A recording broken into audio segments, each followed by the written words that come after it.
Good morning, America and the rest of the world. Xander J. Hobson here, stand-up comedian, entertainer, director and producer of boxing documentaries, and internet troll to those who need internet trolling. This is another episode of The Devil's Advocate, brought to you by the Brilliant Artist Movement. Folks, I'm trying to grow the platform, so please subscribe, like this video, hate this video, share it. Leave a comment in the comment section. It could be something nice, or it could be something nasty, but just know, if you get cute in my comment section, you're going to regret it. Say, yo! Knock it the fuck off! I'm the troll's troll, and trolling me will not be tolerated. So it's a lot going on over the weekend. My main man Dave Chappelle done a show called The Closer, and Dave Chappelle suggested that this might be his last show for a while, because in this show he was doing a lot of slick talking about the LGBT community. Now, personally, I don't think that Dave Chappelle said anything slick about the LGBT community.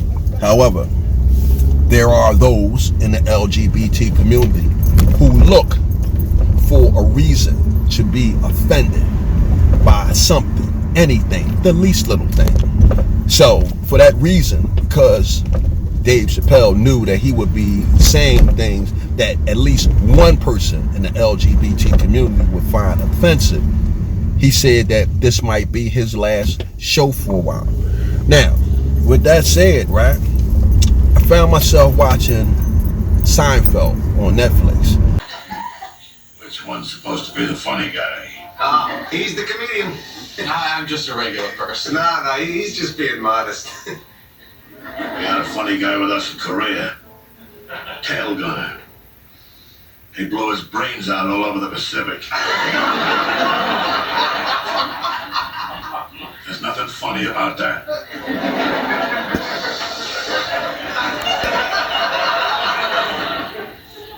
Listen, thanks again for coming last night. Dad said he had a great time. Is he still in town? No, he's driving back to Maryland tonight. I didn't want to tell you this, but usually he hates everyone. Really? Yeah, he liked you, though. Said you reminded him of somebody he knew in Korea. Dad thinks George is gay. Oh, because of all the singing? No, he pretty much thinks everyone is gay.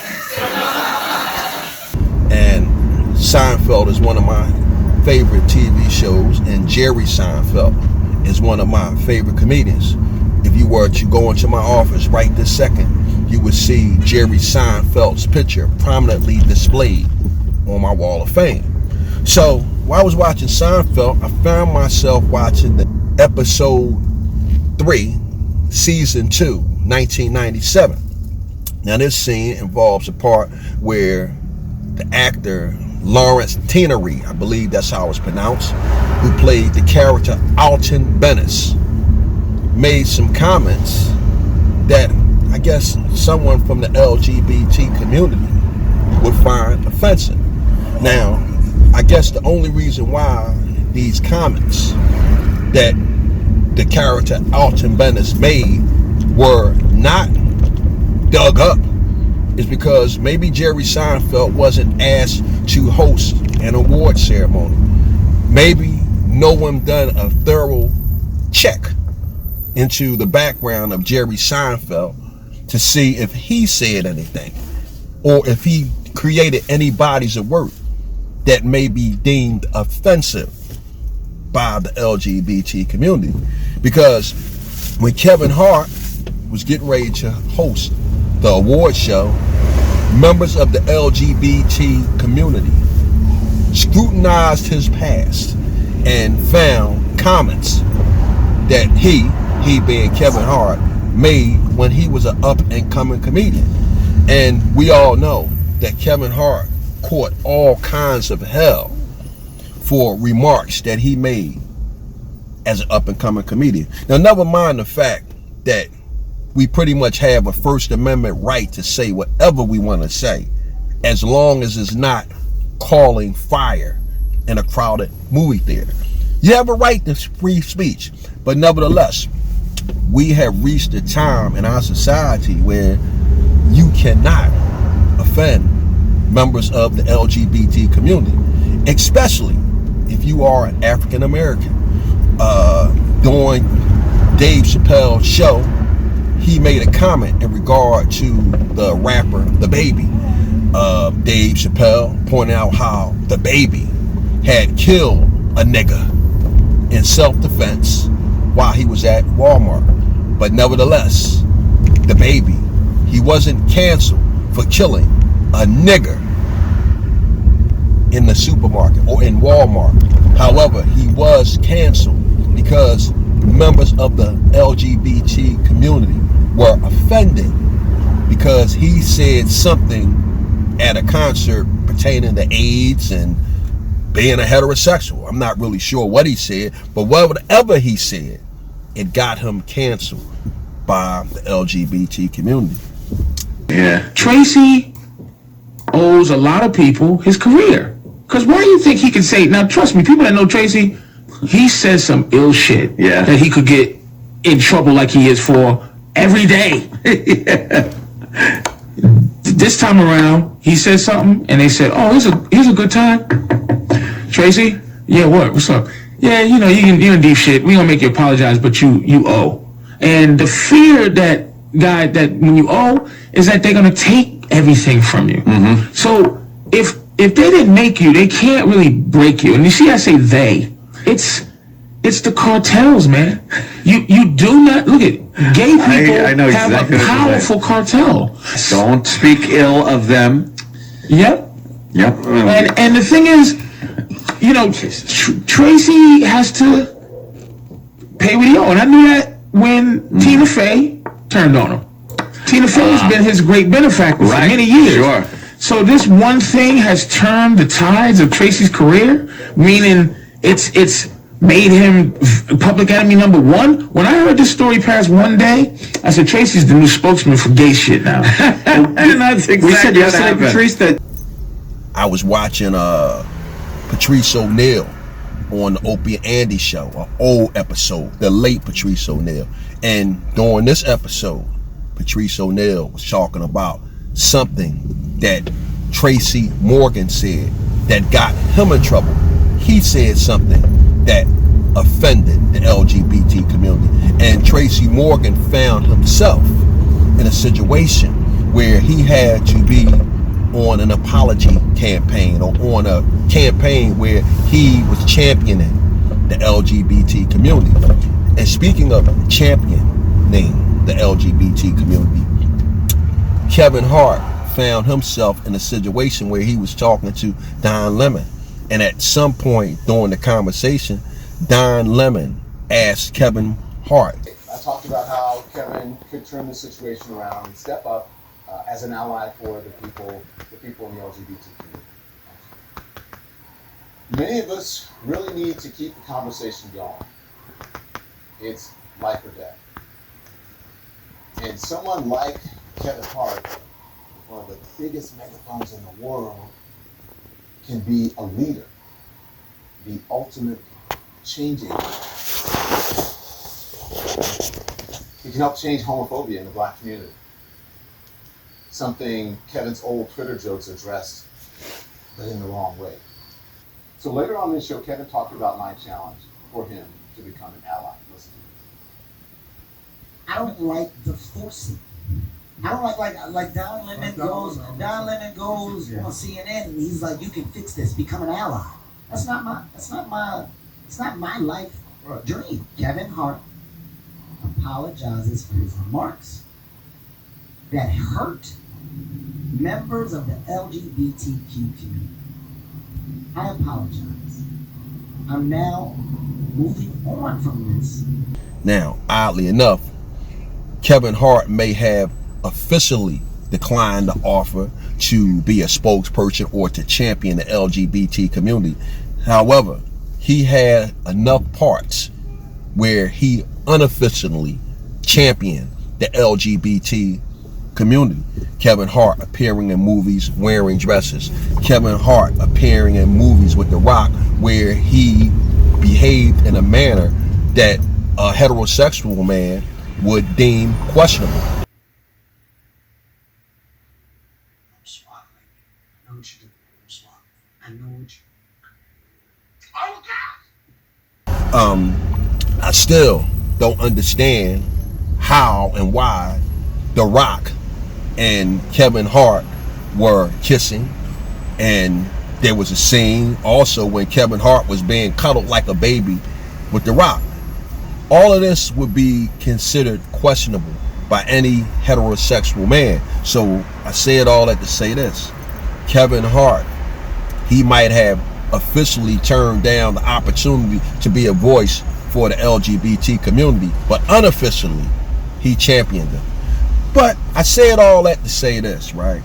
I just think it's sad that we live in a time where we have people that look for a reason to be offended by every and anything, especially if it's something that one would be considered homophobic or bashing gay people or members of the LGBT community. But oddly, they didn't take the same vigor to Jerry Seinfeld. Which one's supposed to be the funny guy? He's the comedian. I'm just a regular person. No, he's just being modest. We had a funny guy with us in Korea. Tail gunner. He blew his brains out all over the Pacific. There's nothing funny about that. Again, I'm not the one to say who should be offended by what and what's offensive to this one and what's offensive to that one, but I would assume a gay man getting his brains blown out over the Pacific, I'm sure that would be hurtful to someone in the LGBT community. Now, shameless plug, I am a retired Air Force aviator as well as a Marine vet, and as a member of the United States Armed Forces, we referred to gays back in the 80s and the 90s.